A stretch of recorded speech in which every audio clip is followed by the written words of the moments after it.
While she slept with my best friend, I was building a tech startup in our garage, working 90-hour weeks to give us the future she claimed to want. One Tuesday, I came home early with champagne to celebrate our first investor. That's when I heard them. 6 months later, I lived in my car, showered at the gym, and coded at Starbucks until closing. Today, as I accept this Forbes 30 Under 30 award, I spot her in the crowd, clutching a waitress tray. My name is Alex Mercer, and before I tell you how I rebuilt my life from nothing, you need to meet the people who destroyed it. Alexander James Mercer, 28, software engineer and reluctant entrepreneur. That's how I would have introduced myself 2 years ago. Back then, my alarm blared at 5:15 every morning, and by 5:30, I'd be making coffee in our modest but comfortable Oakland apartment. The smell of fresh grounds would drift into the bedroom where Rachel usually slept until 7. Creative types need their rest.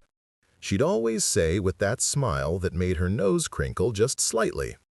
By 6 a.m., I'd be at my desk in our converted garage workspace, lines of code reflecting in my glasses as dawn slowly illuminated the room.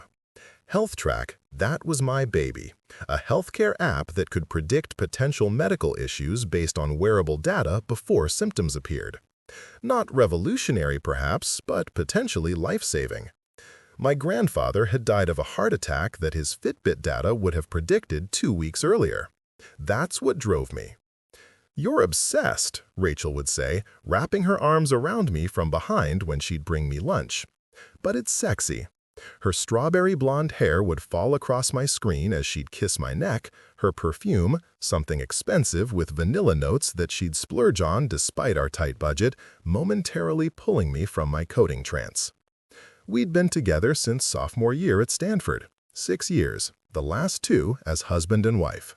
Rachel Coleman Mercer, 27, graphic designer by profession, painter by passion. Her canvases lined our living room, bold splashes of color that contrasted with my more methodical personality. "We balance each other," she'd always told her friends at our dinner parties, her hand finding mine under the table. Dinner parties. We used to host them every second Friday. My college roommate and best friend Daniel Whitman was always there, bringing expensive wine we couldn't afford but appreciated. "When HealthTrack takes off, you can buy me the whole vineyard," he'd joke, clinking glasses with me while giving Rachel one of those looks I didn't think much about at the time. Our routine was consistent, productive. Weekdays I'd work from 6 a.m. until sometimes midnight, taking breaks only for meals with Rachel and our nightly walk around Lake Merritt, where she'd update me on her day at the boutique design agency where she worked. Weekends, I'd allow myself mornings off. We'd make pancakes together on Saturdays, the blueberry ones Rachel loved, and plan our future over coffee. "When HealthTrack gets funded," we'd say, starting dozens of sentences with those words. "When HealthTrack gets funded, we'll buy a house in Berkeley Hills. When HealthTrack gets funded, you can quit the agency and paint full-time. When HealthTrack gets funded, we'll finally start trying for a baby." The silver pendant I gave Rachel on our first anniversary, a tiny computer chip heart, hung around her neck daily. "My techie romantic," she'd call me, touching it absently during conversations. I thought it meant she believed in me, in us, in what I was building for our future. In April, 9 months ago, things began to change in ways too subtle for my code-immersed brain to register properly. Rachel started working later at the agency, coming home smelling of wine rather than her usual perfume. "Client meetings," she'd explain, slipping into shower before I could kiss her hello. Her phone would ding with notifications she'd quickly dismiss when I entered the room. "Everything okay with us?" I asked one night as we lay in bed, the space between us seeming wider than the physical inches. "Of course," she said, turning away from her phone to give me a quick peck. "I'm just stressed about this new client. They're demanding and the deadlines are crazy." "I know all about crazy deadlines," I laughed, relieved. "Maybe we both need a break. Dinner at Lago this weekend? I haven't taken you on a proper date in weeks." "That sounds perfect," she said, but her eyes flicked to her phone when it vibrated against the nightstand. 2 weeks later, Daniel started dropping by our apartment more frequently, often when I was deep in coding sessions. "Just checking on you, workaholic," he'd say, bringing coffee or takeout. Sometimes I'd emerge from my work fog to find him and Rachel laughing in the kitchen, conversations that would halt awkwardly when I appeared. "Daniel's been helping me understand startup culture better," Rachel explained once, "so I can support you more effectively." I remember nodding gratefully, returning to my screens.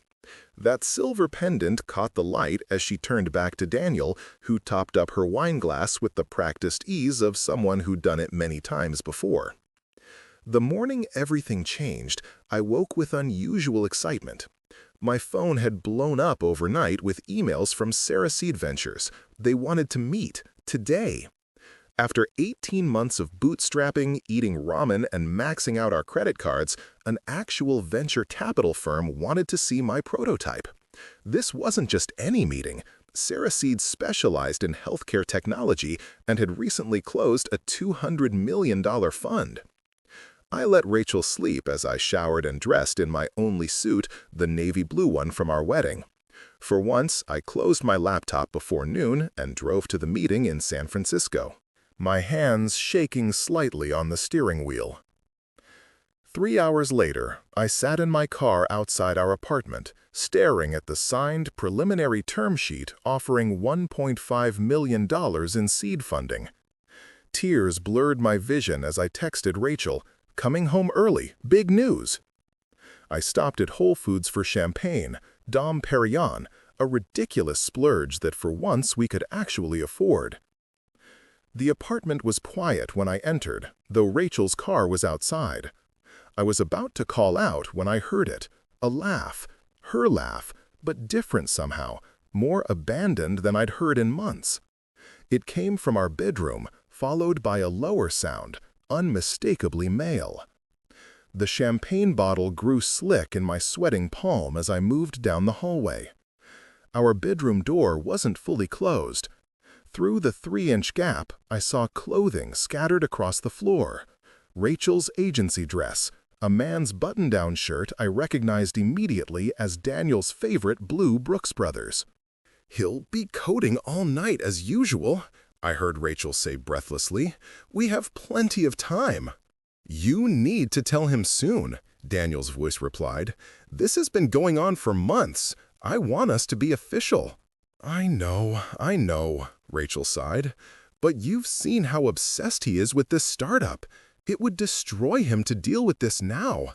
After he gets the funding—" I stood frozen, the term sheet crumpling in my fist, as my wife and best friend continued their betrayal in our bed, on the sheets I'd washed last weekend, under the abstract painting of intertwined figures Rachel had created during our honeymoon.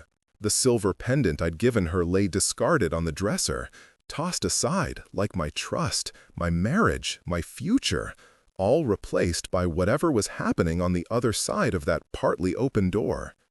I didn't confront them that day. Instead, I silently closed the front door, got back in my car, and drove to a bar I'd never been to before. The champagne sat unopened on the passenger seat, a monument to my shattered celebration. I ordered whiskey after whiskey, my phone buzzing with Rachel's texts asking where I was. Around midnight, I replied with a simple lie. "Working late at the coffee shop. Don't wait up." The next morning, I sat across from Rachel at our breakfast table, watching her spread avocado on toast as if nothing had changed. I couldn't bring myself to confront her yet, not until the funding was secure. Was that cowardice or strategy? I still don't know. For 3 excruciating weeks, I lived a double life, enthusiastic entrepreneur by day, devastated husband by night. I signed the final Sarah Seed documents, opened business accounts, and rented a small office space in Oakland. Month 1. I finally confronted Rachel after Daniel called me to grab beers, his voice thick with false friendship. Instead of meeting him, I went home early and laid out the evidence. Not just what I'd seen and heard, but texts I'd found, receipts from hotels, photos a mutual friend had awkwardly shown me from a party I'd been too busy to attend. Rachel didn't deny it. "I never meant for this to happen," she said, tears streaking her makeup. "But you haven't really seen me in a year, Alex. You've been living in your startup bubble while I've been alone." "So your solution was to sleep with my best friend?" My voice didn't even sound like my own. "Daniel was there. He listened. He made me feel valued." She reached for my hand. I pulled away. "We can fix this. Couples therapy. A fresh start with your funding." "My funding," I repeated. "That's what you've been waiting for, right? The money?" 2 days later, I met with a lawyer. California's community property laws meant Rachel was entitled to half of everything we owned, including my newly funded company. Sarah Seed's lawyers were clear. This personal drama created unacceptable instability for their investment. Month 2. The divorce papers cited irreconcilable differences, not infidelity. Rachel's lawyer, far more experienced than the one I could afford, argued that her contributions to the household had enabled my entrepreneurial pursuit. The judge agreed. The settlement was brutal. $750,000 of the $1.5 million investment to Rachel, our apartment, and half of HealthTrack's future profits for 5 years. Sarah Seed pulled out, citing material change in circumstances. I sold my car, $28,500, my computer equipment, $6,700, my grandfather's vintage watch, $4,200, and anything else of value. Most of it went to legal fees. When I called my parents in Phoenix, my father's disappointed silence hurt worse than Rachel's betrayal. "We warned you about rushing into marriage," my mother reminded me. "Focus on rebuilding your career. Entrepreneurship was always too risky." Month 3. Daniel and Rachel moved into what had been our apartment. I spotted them at Whole Foods. Shopping for a dinner party, in my home with our friends. Most of those friends chose sides, and proximity won over loyalty. My remaining funds dwindled quickly in the Bay Area. After 2 weeks in a motel that smelled of bleach and desperation, $109 a night, I started sleeping in my 2012 Honda Civic, parked in different Walmart lots to avoid security. I showered at a $10-day gym membership, stored my remaining possessions, 2 suitcases, in a tiny storage unit, $89 a month, and spent days at libraries and coffee shops, using free Wi-Fi to apply for jobs. But the tech industry is smaller than it seems. Word had spread about the HealthTrack disaster. My former confidence was replaced by desperation that must have been obvious in interviews. The first night I actually slept in my car, seats reclined as far as they would go, jacket balled up as a pillow, I stared at the stained fabric ceiling and thought about my grandfather. He had survived the Dust Bowl, lost everything, rebuilt. "Mercers don't quit," he used to tell me. That night, I almost proved him wrong. I sat with the car running in a closed garage behind an abandoned building, watching the windows fog up, wondering how long it would take. A sharp knock on my window jerked me back to reality. An older man with weathered skin and a gray beard peered in, motioning for me to roll down the window. "You can't park here, son," he said, then paused, looking at my disheveled appearance. "You livin' in this car?" His name was Frank, a Vietnam veteran who managed the building, which turned out to be a struggling community center. He let me park behind the center at night and use the bathroom inside during operating hours. "I recognize that look in your eyes," he told me over awful coffee from the center's ancient pot. "Seen it in my mirror back in '79 when my life fell apart." One evening, I overheard Frank arguing with someone about the center's outdated website. "We can't afford a professional," he explained to the board member. That night, I stayed up until dawn, coding a new responsive site for the center on my remaining laptop, running on borrowed electricity. "I can't pay you," Frank said when I showed him. "You already have," I replied. Month 4. Winter in Oakland isn't brutal, but nights in a car still dropped to uncomfortable temperatures. I landed a few freelance coding projects, just enough to keep my phone on and eat one real meal a day. At a corner table in Starbucks, I'd nurse a single coffee for hours, using their Wi-Fi until closing. The baristas eventually noticed my routine. Jada, the night manager, would sometimes slip me expired pastries they couldn't sell. "You're here more than I am," she joked one night. "What are you always working on?" I showed her the new version of HealthTrack I was rebuilding from scratch. No investors, no partners, no safety net, just pure desperation and spite fueling all-night coding sessions. Christmas arrived. I spent it alone in my car, parked behind the community center. Through the window of a nearby apartment, I could see a family opening presents, their tree lights casting colored shadows across the street. My phone buzzed with a social media notification.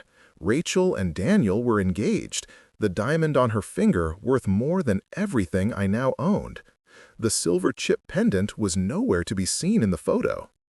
If this story is touching your heart, leave your like and subscribe to the channel. In the comments, tell me, have you ever experienced betrayal or injustice? Let's create a supportive community. New Year's Day, I was coding at my usual Starbucks table when a man in an impeccable charcoal suit sat down across from me without asking permission. His silver-gray hair was perfectly trimmed, his posture military straight. I stared at him over my laptop, suddenly conscious of my unwashed hair and the hoodie I'd been wearing for 3 days straight. "Alexander Mercer?" he asked, placing a business card on the table. "Victor Harrington, Obsidian Ventures." I glanced at the card, minimalist black with embossed silver text, and back at him, suspicion rising. "If you're selling something, I'm broke. On the contrary, Mr. Mercer, I'm interested in buying something." He nodded at my screen, specifically that application you've been rebuilding for the past 3 months. My laptop screen displayed HealthTrack's new interface. I instinctively turned it away. "How do you know what I've been working on?" "I make it my business to know things others don't." His smile didn't reach his eyes. "For instance, I know about Cereseed's initial interest in your technology, the unfortunate dissolution of your marriage, and the rather predatory settlement that left you," he glanced around the coffee shop, "in reduced circumstances." "Is this some kind of joke?" I closed my laptop. "Did Rachel send you?" Harrington's expression hardened. "I assure you, I've never met your ex-wife, though I know a great deal about her and Mr. Whitman, including information they'd prefer remained private." He opened a leather portfolio and placed a document before me. It was a bank statement, Rachel and Daniel's joint account, showing a transfer of $700,000 to an offshore account dated 3 weeks before I discovered their affair. "Your settlement gave her half your company valuation, correct? Convenient timing." My hands trembled as I stared at the statement. Where did you get this? The better question is why they moved that money. Harrington produced another document, emails between Daniel and a competitor of HealthTrack, dating back 7 months. Your friend wasn't just sleeping with your wife, he was selling your trade secrets. The floor seemed to drop beneath me. Those nights Daniel had checked on me while I was working. He'd had access to my early prototypes, my code, my business plan, everything. "That's corporate espionage," I whispered. "Indeed, and fraud when combined with the divorce settlement." Harrington took back the documents. "Rachel Coleman and Daniel Whitman didn't just stumble into an affair. They orchestrated your downfall." "Why are you showing me this? Who are you really?"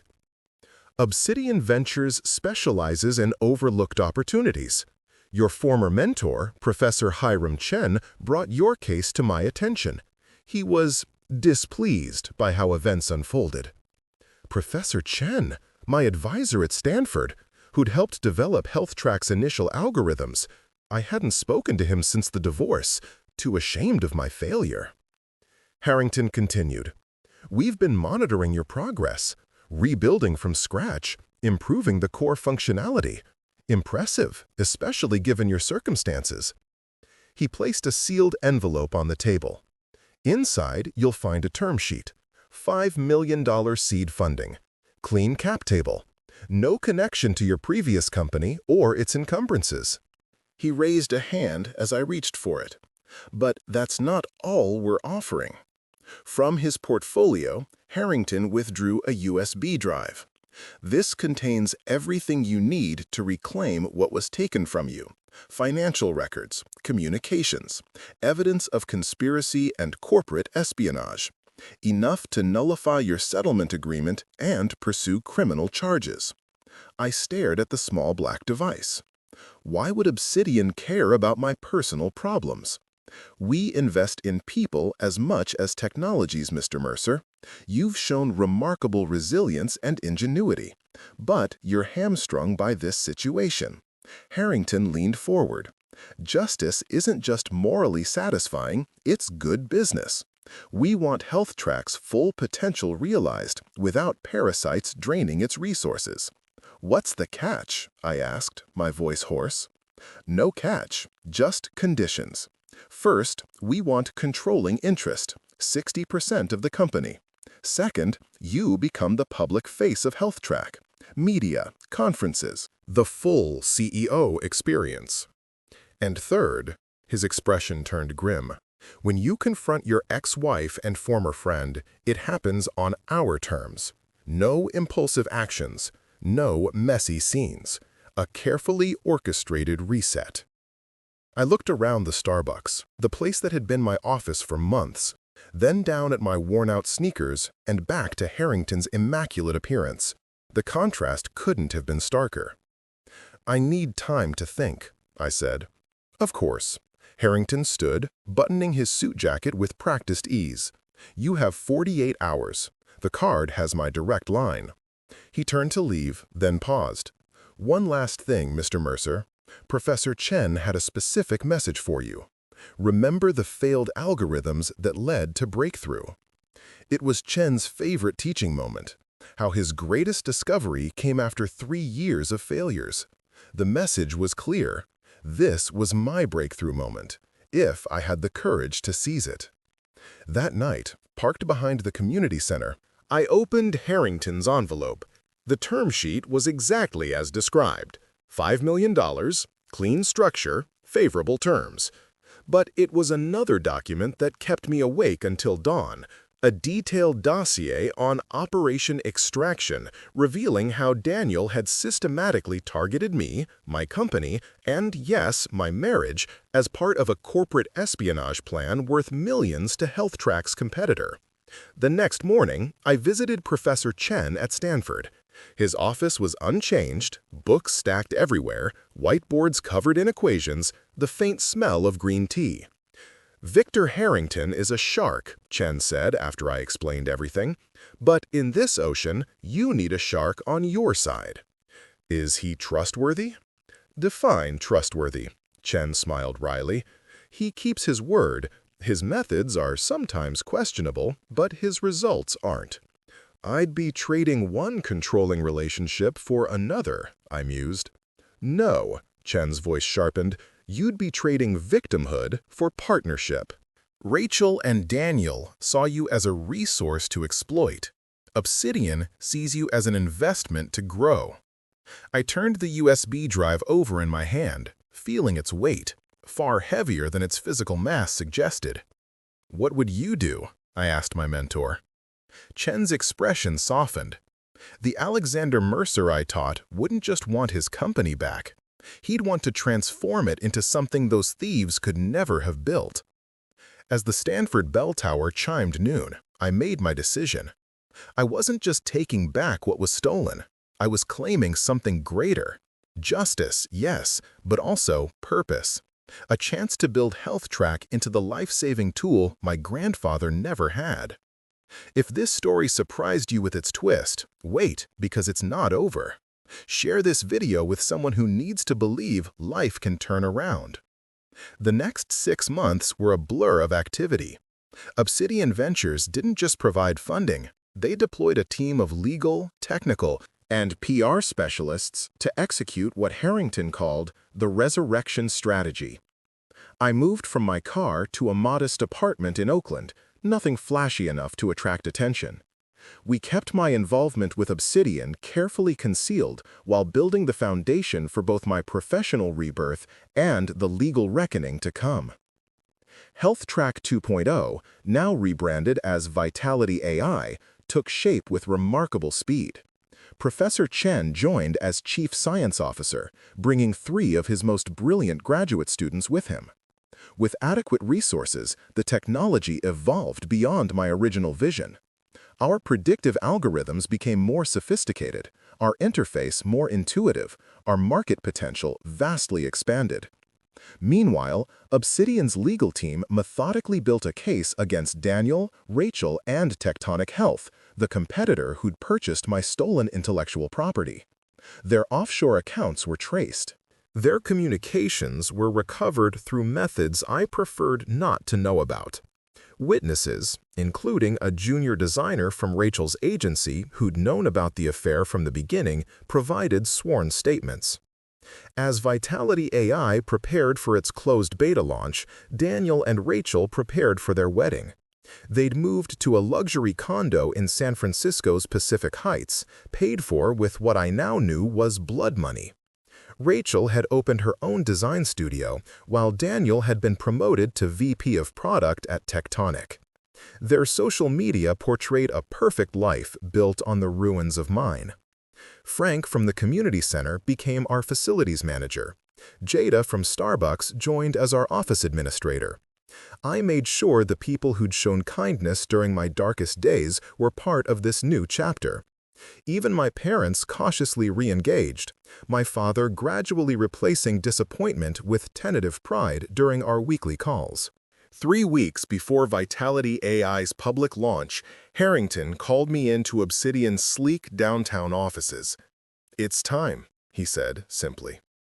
The trap was elegant in its simplicity. Tectonic Health, preparing for their IPO, had arranged a major presentation for investors at the Four Seasons. Daniel would be showcasing their innovative predictive health platform, technology stolen from me. Rachel's design firm had created the presentation materials. Both would be present, along with Tectonic's executive team and several venture capital firms. Obsidian had secured me a spot on the guest list under a pseudonym. I would attend not as Alexander Mercer, failed entrepreneur, but as James Chen, representing a Singapore-based investment group. My appearance had changed enough to avoid immediate recognition. I'd grown a short beard, changed my hairstyle, and the months of hardship had sharpened my features beyond what old friends might expect. "You'll have exactly 1 opportunity to speak." Harrington reminded me as his tailor-made final adjustments to my custom suit. "Make it count." The day arrived. I sat in the back of the conference room, watching Daniel charm the crowd with what should have been my life's work. Rachel stood off to the side, managing the presentation flow, occasionally making eye contact with her fiancé. Neither glanced twice at me. When the Q&A portion began, I raised my hand. Daniel pointed to me with practiced smoothness. "James Chen, Meridian Partners," I introduced myself, standing. Several heads turned at the sound of my voice. Rachel froze, presentation remote clutched in suddenly white knuckles. "I'm curious about your core prediction algorithm," I continued, moving toward the front. "Specifically, how you resolved the cardiac arrhythmia detection issues that plagued early versions of this technology." Daniel's smile faltered. "I'm sorry, what issues are you referring to?"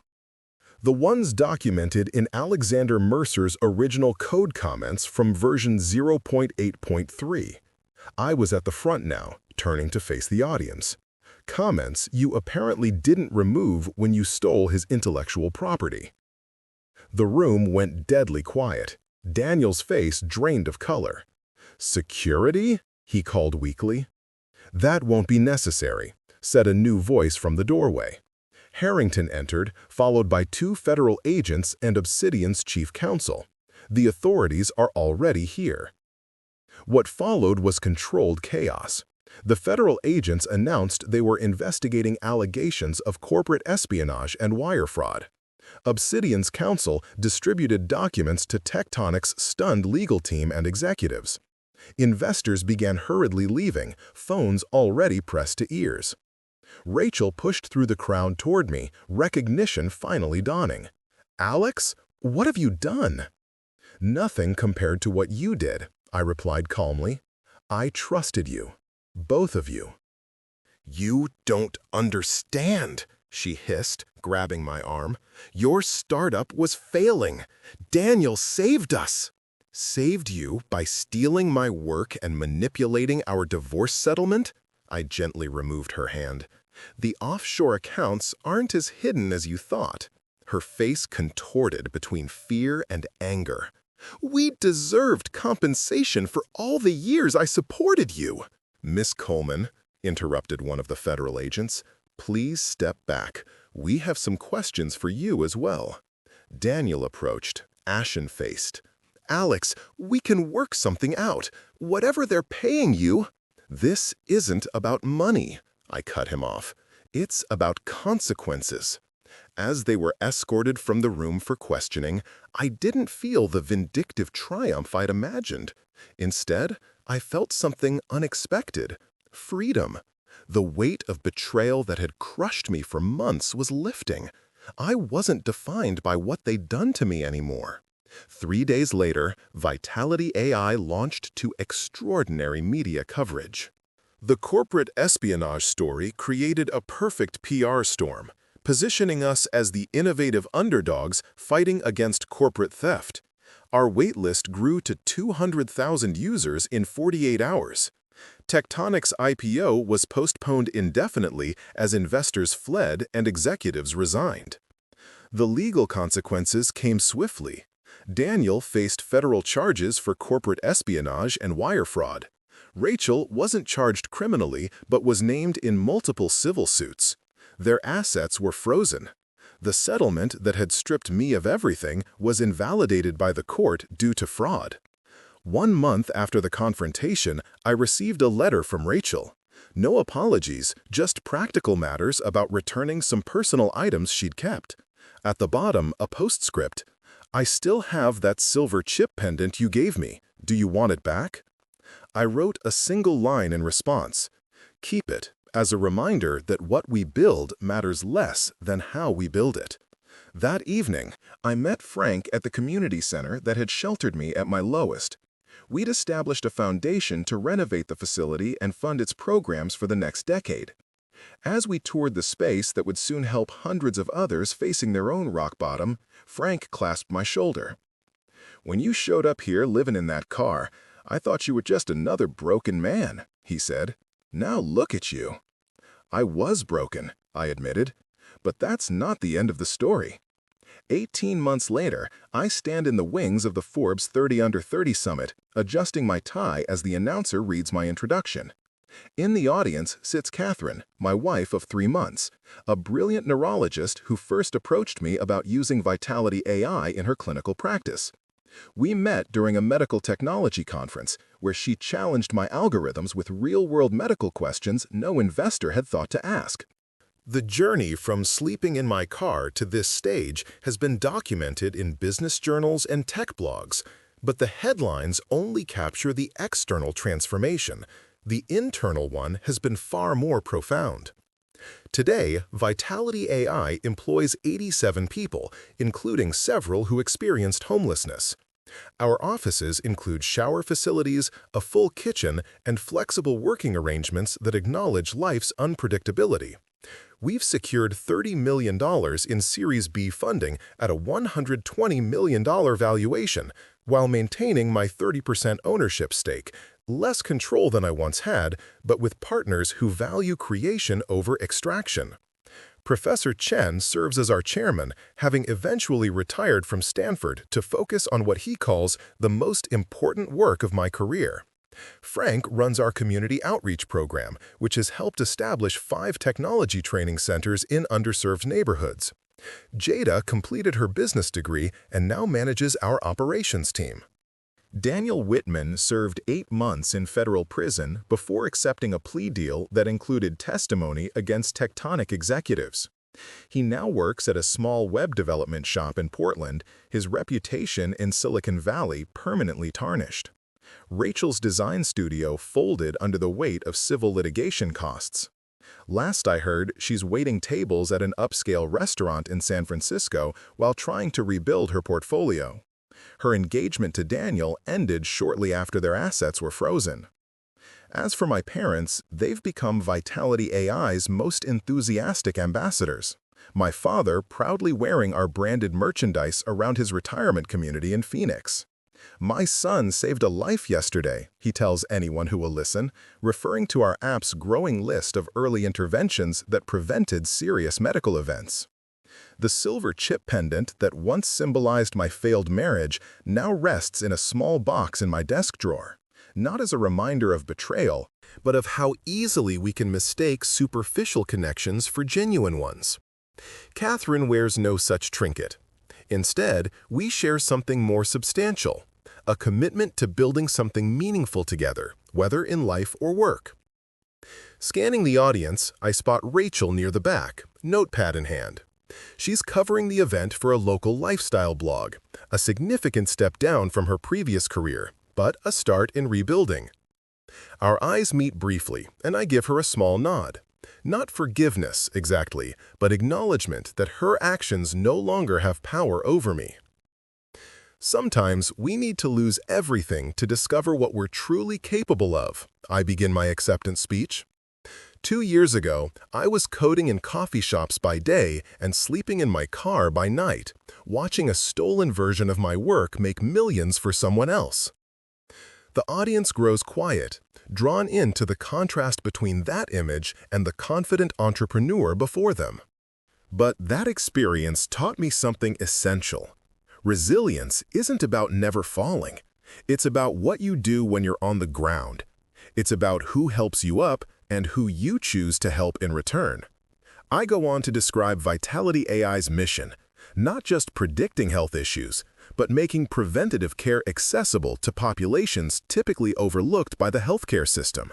Our newest initiative provides free wearable devices to homeless individuals, creating an early warning system for the most vulnerable, while gathering data that improves our algorithms for everyone. After the ceremony, Catherine and I visit the community center where I once parked my car, now renovated and humming with activity. In the computer lab, 12 formerly homeless individuals are learning coding basics, the same skills that gave me a way forward when everything else was taken. One participant, a woman in her 50s named Eleanor, shows me the simple website she's created for her handmade jewelry business. "Before this program, I thought technology was for other people," she tells me. "Young people, educated people, not someone who lived under a highway overpass for 3 years." "Technology is just a tool," I reply, remembering my own darkest days. "It's the person using it that matters." Later that evening, Catherine and I walk along Lake Merritt, the same path where Rachel and I once planned our future. The contrast isn't lost on me. "Do you ever regret it?" Catherine asks. "Not the success, obviously, but the hard parts, the betrayal, losing everything?" I consider this carefully. "I regret trusting blindly," I finally answer. "I regret putting work above authentic connection. But the experience itself? No. Without it, Vitality AI would be just another app, not a mission. I'd be just another entrepreneur, not someone who understands rock bottom firsthand." The truth about transformation isn't that it erases your wounds, it's that it gives them purpose. Every scar becomes a lesson, every setback a foundation for something stronger. Rachel and Daniel didn't break me. They unknowingly forced me to rebuild myself with better materials.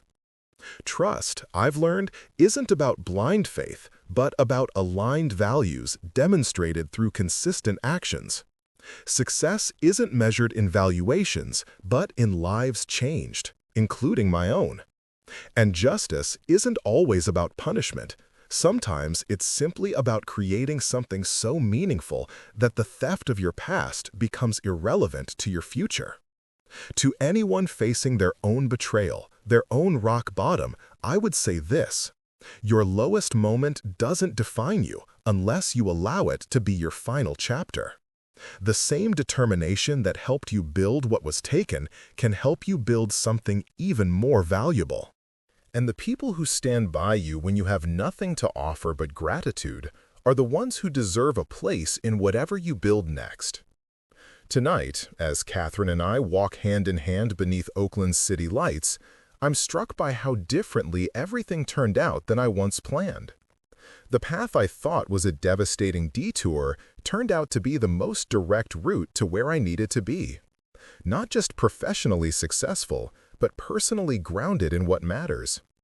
Frank once told me during those dark days living in my car, "Sometimes life strips you down to nothing so you can rebuild with everything that matters." At the time, it sounded like empty comfort. Now, I understand it was profound wisdom. The company I've built isn't perfect. The life I'm living isn't without challenges. But both are authentically mine, created with clear eyes about human nature and what truly constitutes value. When you've slept in your car with $5 to your name, you develop clarity about what's essential. I still code late into the night sometimes, not from desperation, but from the same passion that drove me from the beginning.